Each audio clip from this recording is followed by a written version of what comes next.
Remember the dream of buying your first home? Not a mansion, not a fixer-upper nightmare, just a modest little house to call your own. Well, what if I told you that dream barely exists anymore? Starter homes, once the launch pad to the American dream, are now nearly extinct. Before we dive into the numbers that prove it, don't forget to subscribe for honest breakdowns of housing, wages, and the future we're all trying to afford. What was a starter home? Back in the 1980s, starter homes were a normal part of growing up.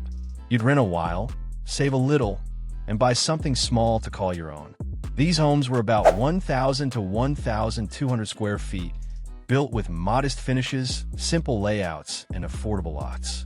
Most importantly, they were priced for first-time buyers, usually around 2 to 3 times the average income.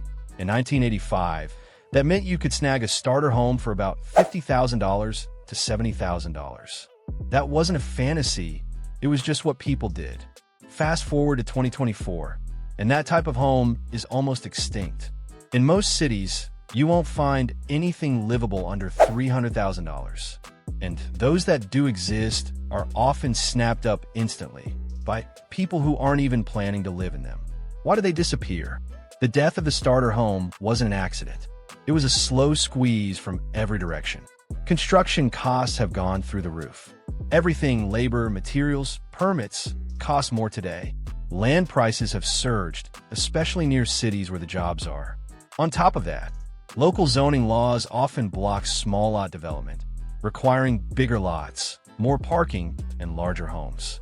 So what do builders do? They follow the money and build big, luxury homes instead.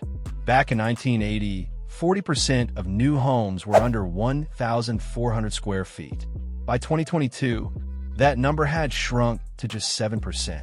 That's not just a change in taste. That's a structural shift away from affordability. The affordability gap. Let's talk numbers.